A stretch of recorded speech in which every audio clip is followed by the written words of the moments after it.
Good evening, my name is Arlene Herson. The name of the show is Getting to Know You, and that's exactly what we're going to do. Tonight we're going to get to know a master singer, master entertainer, and master painter. A man who is truly the master of all he creates, whether it's creating romantic images with his voice or visual beauty with his paintbrush. A man who left his heart in San Francisco and in so doing captured the hearts of millions. He has mastered the art of show business to become a superstar and one of the most popular entertainers in the world today. He is Tony Bennett, and let's get to know him right after these messages, so please stay right there.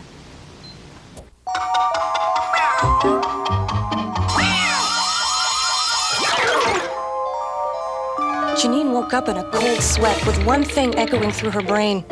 Who was this guy in her bathroom? Meanwhile, Barry was thinking, whose bathroom am I in?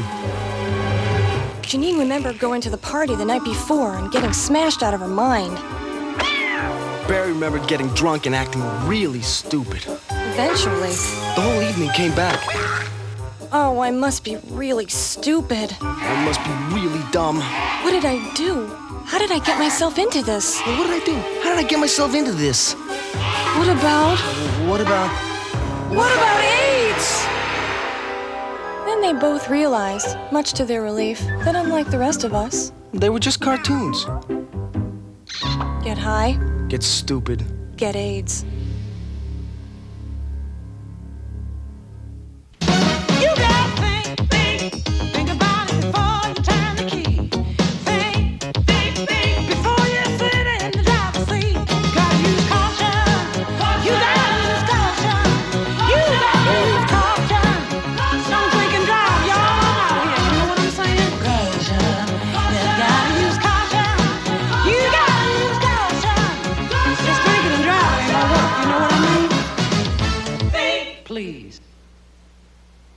We're back with my very special guest, Tony Bennett. We're here in his dressing room at the Atlantis Hotel in Atlantic City. Thank you for being here. Well, thank you for having me on the show. Right. Okay. Well, you know, it's as I had mentioned, you were on my show once before, Sure. about 3 or 4 years ago. Yes. And I have very fond memories of it, so I'm delighted to do it again. Thank you. And you captured my heart. As we said, you left your heart in San Francisco, as I mentioned it in the introduction. But actually, you're a native New Yorker, born in Astoria, Queens. Right. Okay. I want to take you back to Astoria a little bit. You grew up during the Depression. Do you remember those as tough times or as good times? I remember those as good times because my whole family was together. You know, in those days, no one had divorces. Everybody stayed together. It was beautiful. The whole family was together. We'd go on Sunday picnics. We didn't have much money, but we had a lot of heart and a lot of soul for one another. And a lot of music, I understand. Oh, yes, yes. Every Sunday we'd take out the instruments and entertain one another. You know, it didn't sound bad being poor. You know, as I hear, your father sang well. I hear he had a natural right. voice. My brother was a magnificent singer when he was 14. He was in the Metropolitan Opera and sang solo spots and sang in the chorus. Ah, and the only one encouraged as a child to have formal singing lessons, I read. Yeah, well, he had classical training, yes. And what's he doing these days? Well, he, he's a great salesman down in Fort Lauderdale and sells all kinds of beauty equipment down there and internationally. Uh-huh. Oh, okay. Did they think that you would be the one that would go on? I mean, your brother... No, there weren't any guesses. We had a very warm, loving family, and my mom was just a terrific motivator, and we all got encouraged. Your father died when you were very young, 8 years old, Yes, I believe. excuse me. Yes, he died when I was 9 years old. And, my mother supported the 3 children. She was a tremendous woman. Yeah, true. She was a seamstress, I hear. Yes, that's right. For 17 years. Mm. Okay, you're a middle child. Older brother, Oh, no. I'm the younger one. You're young. A sister who's 5 years older. And I understand that she was kind of, while your mother had to work, that your sister Mary was home, taking care of the house, being kind of like a... Absolutely, Yeah. yes. Yeah. Yeah. Okay, so you all kind of held in there and supported each We all other. help one another, yes. Your career, though, I mean, didn't take off really until you were about 27. I mean, Right. you were, you know, how I was in the infantry, in the army, in the Second World War in France and Germany. And then after the war was over, I joined the GI Bill of Rights and went to the American Theater Wing School and had wonderful training, some real terrific teachers there. You know, when you took off at age 27, I guess, when your career took off, so many people, when they're in show business, people want to be part of it. They want to help you. They want to, when you're already a star, and you already, obviously, are a major star, a superstar. In those days, though, managers are so important. Agents are so important. We've heard some terrible stories that have happened to other people. Yeah, but they're worse today. Are they? Yeah, they take more percentages. They build someone up real quick and then they crash down to the bottom right away. In other words, years ago there was a lot more care with performers. If someone made it, they set them up in a way that they could have a good 35-year run. You know, like in the tradition of George Burns. I mean, he's booked till the year 2000. And rightfully so. I mean, once you connect in show business, you should be able to make a living at it. Not be hot one summer and the next summer find that there's nothing. So they'll make someone a big superstar and build them way up and then crash these young kids down to the ground. And I think it's very tough on a lot of young people. I think it's too tough, a traumatic thing. It's terrible. It's just too much greed. They should set them up so that they can make a living for the next 25 years. Yeah, true. Like I've been doing. You've been doing it for more than 30 years. 35 years, right. Okay, And wow. only because I had a good foundation and people set me up right so that I became, just from working from town to town, I was able to create an institution for myself, and the public trusts me now, and I could go out and entertain them, and we played at full houses. Yeah, okay, and still packing them in. As a matter of fact, some recent reviews have been even better than the reviews way back in the beginning. But so it really must feel a terrific sense of achievement. But you've been given a lot of advice over the years. One time you were given advice, I read now, that Tony Martin was very popular in those days. Sure. And you were told to fix your nose, to Right. look more like him. Obviously, you didn't take that advice. Did you ever think about it? I thought a lot about it, but I'm happy that I had the courage not to. You know, it made a lot of other stars very famous, like Streisand and David Brenner, and a lot of the noses knows now. You know, they're big celebrities now. But in those days, everybody had to look very plastic and very cosmetic, and there was no touch of realism. I think I was a pioneer in those days to just, just have a Roman nose. You know, it roams all over the place. Well, you did well. You're your own person. You followed your own advice and didn't, kind of get swayed. But in being your own person, you're also a very caring person. You do a lot of benefits, sometimes 50 benefits a year. You've been chairman of United Way, national chairman for many years. You're known in some places, instead of as Tony Bennett, as Tony Benefit, I have heard. Okay, but being a nice guy sometimes can get you in trouble, and almost did. You mentioned the Army. Going back, when you were in the Army in Germany, you were helping out a friend who came to visit you, and you got busted from corporal to private. Right. Can you share that story with us? Well, I went to school with this artist. He's a wonderful artist, Frank Smith. He's a painter. And it was Thanksgiving dinner. I went to his church on Thanksgiving Day, and then he was allowed to be my guest at the Mannheim, the Truman Hotel in Mannheim, Germany. And after the war was over, and this bigoted sergeant got so angered that I brought in a black guest in the mess hall. It was a mess.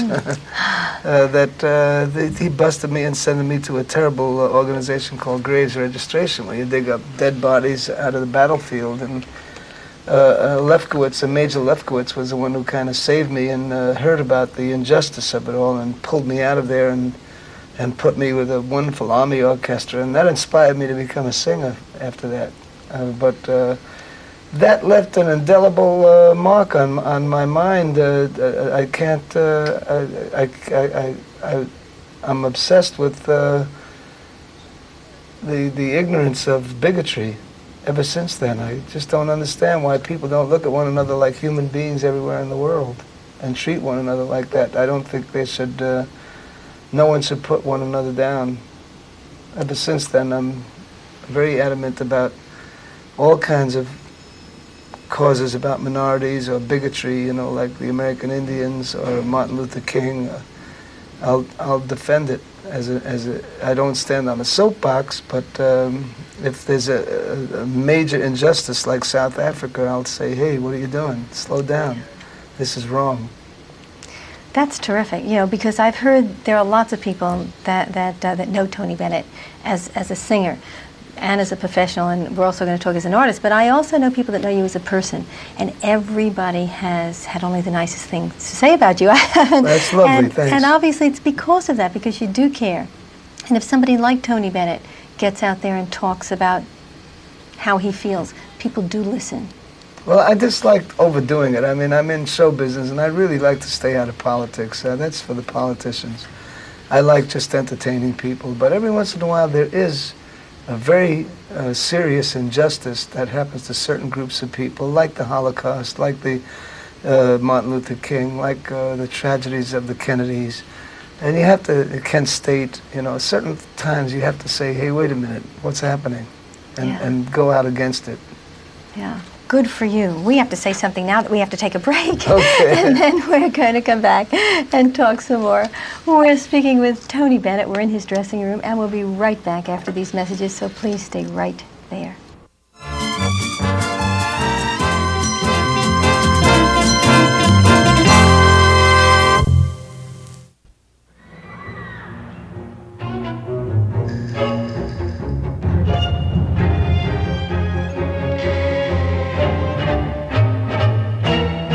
Your first time as a Junior Achievement Elementary School volunteer can be a little scary.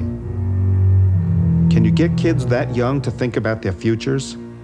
Call us about volunteering, and you'll see. We'll supply you with training for this new program, and the kids will supply plenty of motivation. The air dances with the waters, which brings the rain that feeds the land, that is home to the animals. All life dances together. In a world so connected, choosing one environmental cause can be hard. EarthShare is 40 environmental charities working together. You and your company can help by calling 1-800-MY-SHARE. All life lives, or doesn't, together. When Raymond was 6, I was afraid to take him to the playground because they were doing drugs. When he was 10, I couldn't let him play ball in the schoolyard because of the gangs. When he was 15, I wouldn't let him go to any dances because there could be a fight or a shooting. Now he's a man, and I realize he's never been a kid. Give your children back their childhood. Do something now. Call 1-800-WE-PREVENT. Together, we will take a bite out of crime.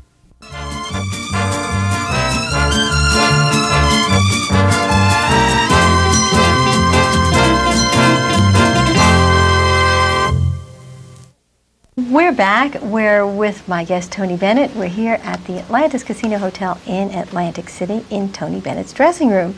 And we were talking before about your experiences in the Army, about your, and how actually your life has changed so much now, but it's changing in another direction. You started out in the Army as Anthony Dominic Benedetto. Right. Then your singing career, which started out as another name, Joe Barry. Right. Then you became Tony Bennett, a name you got from Bob Hope. Right. Now you're back to Anthony Benedetto again. Well, you have a lot of information on me. That's true. Right, okay, but Anthony Benedetto is now a painter, an artist, a wonderful artist, by the way, and not just because I feel that way. I'm going to show some of your paintings, but why didn't you paint under the name of Tony Bennett? It's easy. You were known as Tony Bennett.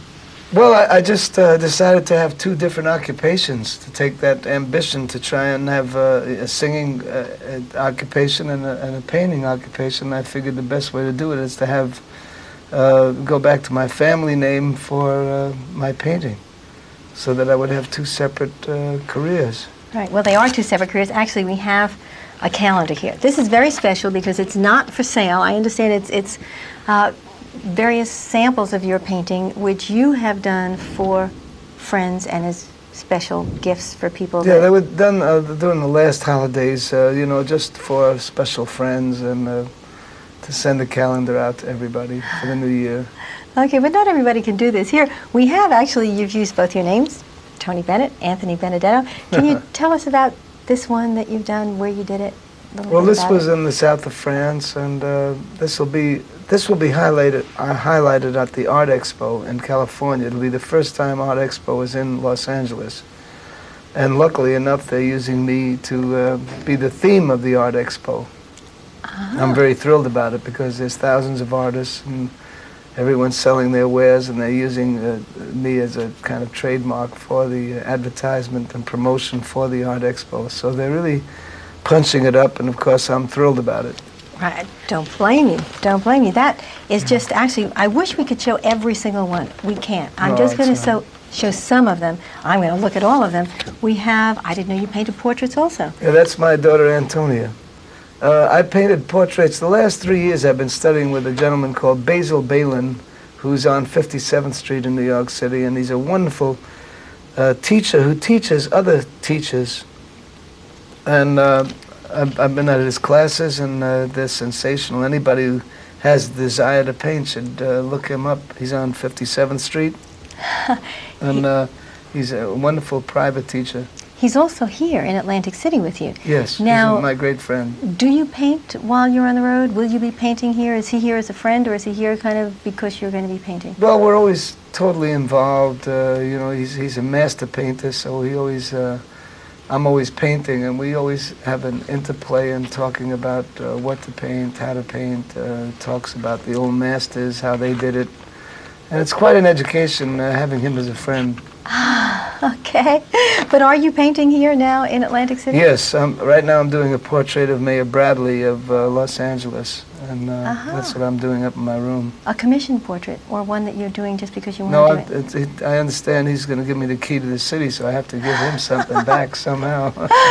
Okay, we have another one that you picked for the month of June, I guess, and I kind of wonder if there's any significance, but this is no reason outside of just try to do a nice, peaceful, lovely painting of a landscape so that people might enjoy it. Right. And that's a Greek part. Terrific. Okay, I'm just going to show one or two others here because this a self-portrait, Tony Bennett. Right. Okay, now that's, you know, why did you paint yourself that way as a self-portrait? Well, I noticed through the years, listening to other entertainers that don't paint, they love clowns. Maybe it's the mask itself or whatever it is. They love collecting clowns. And I've always been interested in that because, you know, you have to go by reactions, and all of a sudden every entertainer, or every other entertainer I know, they love faces of clowns. And so I decided to do a painting of myself as a clown. Okay, but you don't see yourself as a clown. Yes, I do. You do? Yeah, I think we're all clownish. Okay. How, you know, is a clown on stage? Off stage, Tony Bennett, the singer, As a Tony person. Bennett, the person, Tony Bennett, the painter. Different people? No, all just, three? No, I think there's a craft to performing, and I think when you're on stage, you kind of gear up to that craftsmanship. But I think my personal viewpoint, everybody's different. I kind of dislike a performer who stays on stage even when he's off stage. I don't like that. Mm-hmm. You know, whether it be a comedian, a singer, anything. I don't like singers who get up at parties and sing. I like singers that get up on stage and sing. I think when you get off stage, you should just be a private citizen and just be a person. Interesting. Private citizen, Tony Bennett, superstar. You know, I've said it several times. True. I don't know about that word. Okay. Can you be a private person? Can you have a private life? Well, that's the beautiful part of painting. You know, you could paint for 3 or 4 hours and it feels like 3 minutes. And it's a very wonderful release, and it's quiet. You're in your room by yourself. It's very, very medicinal. It's as a form of meditation. Yeah, but that's when you're alone in your room. That's when you're what I on the like. street, when you're on the boardwalk in Atlantic City, or Well, on there's Fifth Avenue, thousands you're of people, Tony Bennett. so it's a good contrast. It's a good balance. Yeah. Okay. You've been married twice. You Right. have 4 children. We Right. saw one of your children, Antonia, your youngest daughter. You have 2 daughters from a previous marriage and 2 sons from a marriage before They that. have beautiful children. Yeah, Very I've heard. nice people. I've heard. Yeah, 2 of your daughters are with you here, traveling, Right. which is very nice. Do your sons manage you? Is that? Yeah, they've what been I- managing me for the last 7 years, and they're just wonderful. But I have very good children, and they're lovely people. You're single now. Right. Free at last. Okay, is it tough to you because No, of the it's life great. you No, I didn't love mean. it. Oh, I mean it. Oh, No, it's okay. good. Okay. Everything's nice. Do you want to get married again? No, not lately. Maybe someday. I don't know. But right now, I feel good. If you did, I'm just curious, what kind of, in case anybody's out there kind of wondering, what kind of woman is Tony Bennett looking for? Just I don't know. Love is blind. It just happens. So I can't really say. I mean, there's so many. Everybody's beautiful in their own way, and you never know when the love bug will bite you if you don't watch out. Okay. So beware, brother, beware. We're going to take another break, and then we're going to come back and talk some more. Who knows, maybe the love bug will be somewhere in between. We'll be right back. We're speaking with Tony Bennett. We'll be right back after these messages, so please don't go away. Here's one time it doesn't matter who your neighbor is.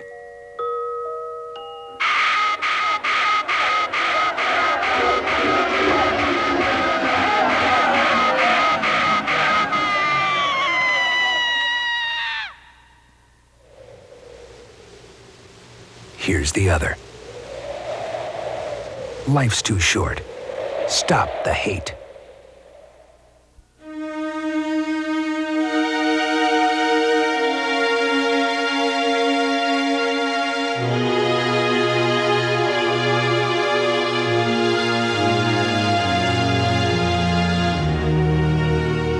Drunk driving doesn't just kill drunk drivers. Next time your friend insists on driving drunk, do whatever it takes to stop him.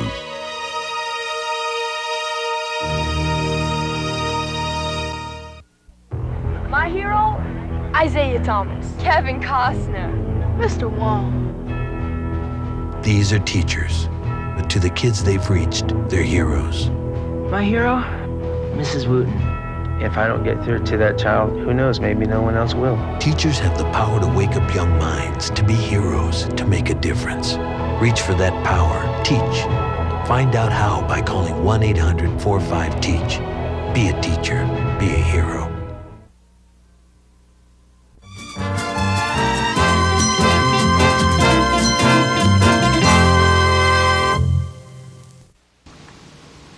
We're back. We're with my guest, Tony Bennett. We're here in his dressing room.